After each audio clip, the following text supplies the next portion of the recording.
First vlog ever. I'm waking up. It is 7 a.m. And this video series is really just going to be me kind of unedited, just showing my day-to-day life because I've got a lot going on. I work for a guitar shop and I work a lot during the day. I also have a YouTube channel. Hopefully I can look back in some years or maybe even months because there are some really, really big changes coming ahead. And I just want to document this for personal growth. So, about to take the dog for a walk, show you what my day is like.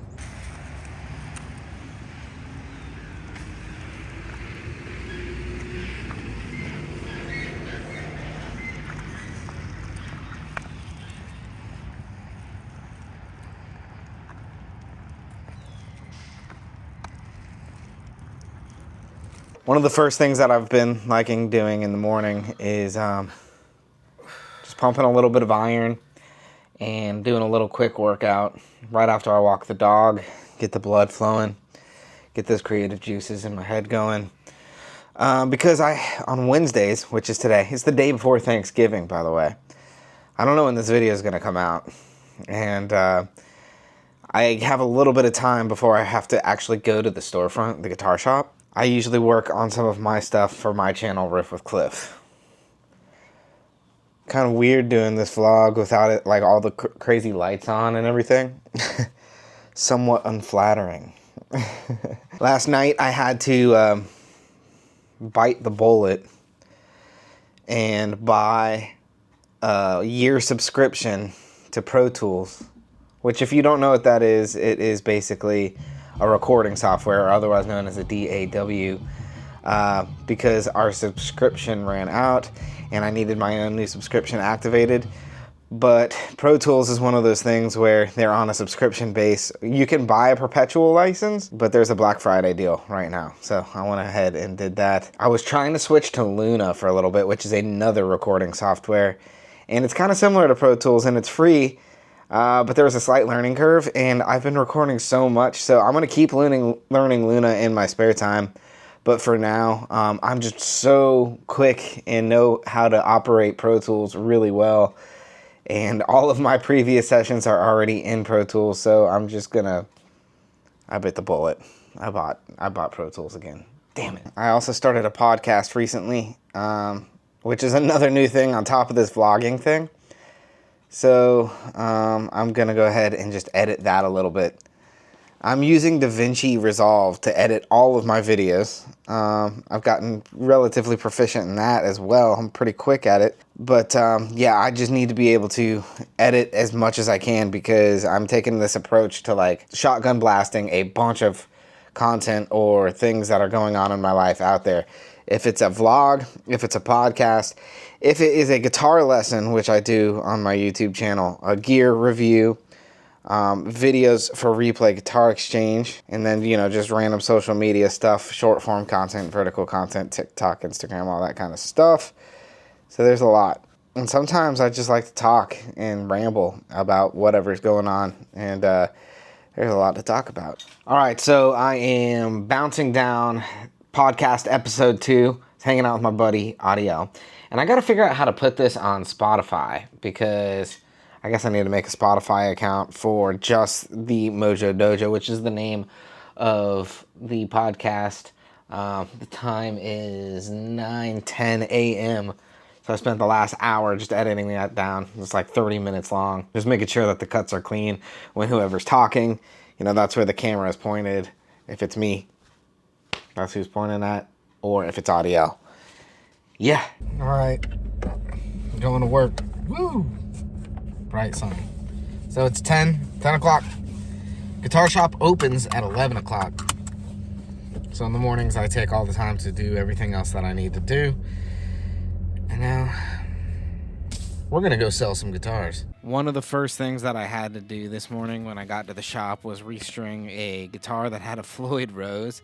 If you've never restrung a guitar that has like a floating system like this, it is kind of a pain in the butt. Actually, this one was an Ibanez, and they make their own proprietary floating system. But yeah, the same principles kind of apply. So yeah, you kind of got to block it off and go string by string, one at a time, I think is the best way to do it, because otherwise you can make it so that the bridge is too high, your action is too high, or you might need a lot of adjustments. So Floyd Rose guitars, you know, they take a little bit of extra time, but once you get them set, they're absolutely killer. By the way, if you were wondering what it looks like currently at the guitar shop, the guitars on the wall, these are the choices that we have over on the Gibson and PRS side of things and ESP. So yeah. What's going on, brother? How are you? I started to restring this other really wild guitar, this Guild guitar here, and this one's a lot easier because it was just a stop tail piece. But yeah, I try to go through all of the guitars on the wall that need new strings, or the strings that become corroded. Ah, good. It makes it a lot easier to sell the guitars later. So I sped up this footage just so I could quickly talk over it about guitar strings, because if you want to know how to restring a guitar really quickly, let me know. Maybe I'll make a video on that. But I like to do this over-under wrapping method, giving it a couple extra wraps up top. First of all, it makes it look neater, and I think it probably also helps with tuning stability. But when you have all the strings off on a guitar like this, that's not a floating system, it is a bit easier to clean. Make sure your fretboard is polished if it's needed. This one was okay, but yeah, it's just now is the time to clean that guitar, and I think on this one I was throwing PRS strings on there. Packaging on this PRS string is terrible. They're all just kind of wound together. It doesn't tell you which one is which. I could probably figure it out, but it's just a minor pain in the ass.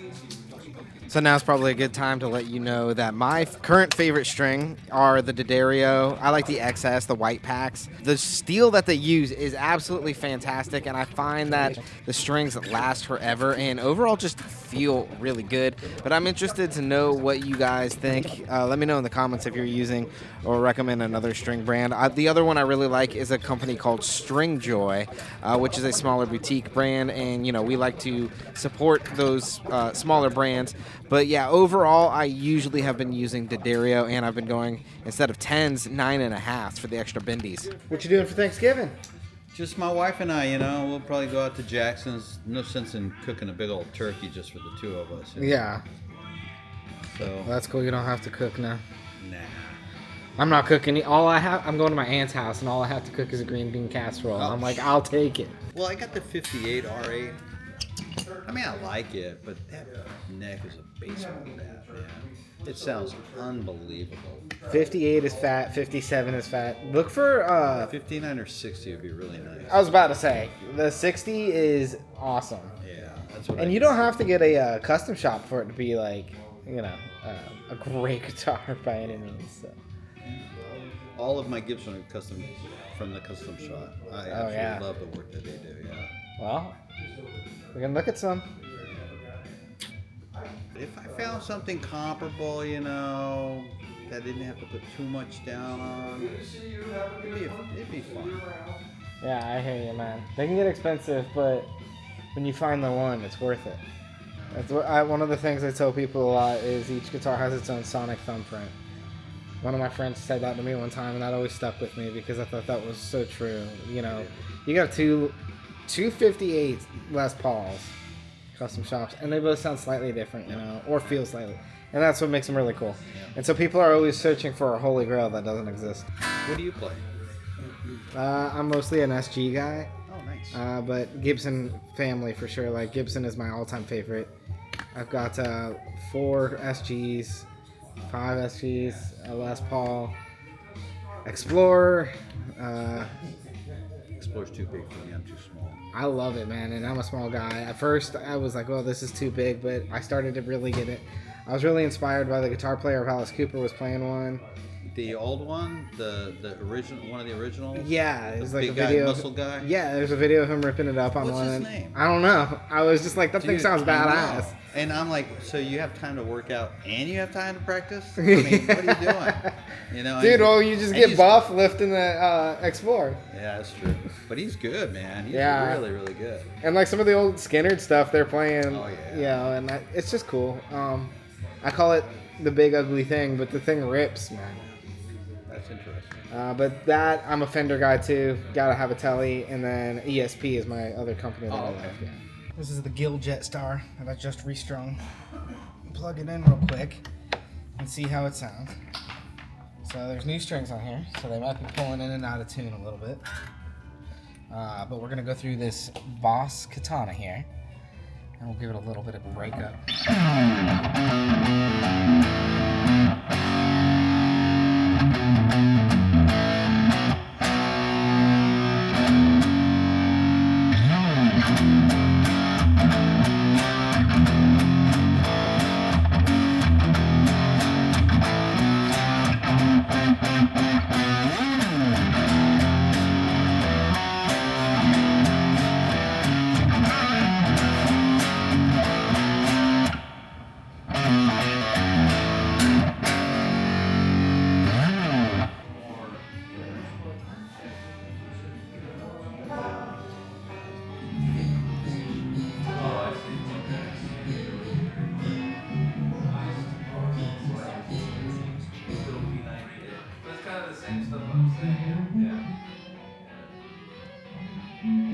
Shooting this on my cell phone, but in case you guys have never seen what the back of a guitar shop looks like, there are lots of cases, lots of racks. All of them are organized, so we have like a store SKU number, like this one here, 16529, and then I know that it's on shelf L, so when I look at it in our computer, it will say exactly where it is, so when I sell a guitar, I can come right back here and buy it. Speaking of selling a guitar, just sold a Fender Custom Shop Stratocaster, so I'm gonna go over here, right around the corner, and I have even more cases, dude. So this is what I do all day, sell guitars, come get the case, make sure that the customer is happy. By the way, Fender Custom Shop cases will usually say Custom Shop on the inside. Oh yeah, that's what I'm talking about. See, it'll say Fender Custom Shop and be all zazzy like this. Ooh, yeah, that's nice and zazzy. Make sure that it comes with all the goodies, like a trim arm, and then you have like a COA book or just like a spec sheet in here. Here, I'll show you so you guys can see it. Might as well show you guys. So there's the COA I'm talking about, and there is a spec sheet that come with Fender Custom Shop guitars.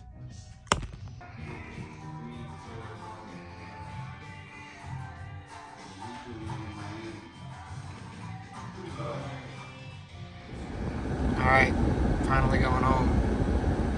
I'm actually getting off a little bit early today because of it's the day before Thanksgiving, so closed the shop a little bit early, which is really nice because usually we'd still be slinging guitars, but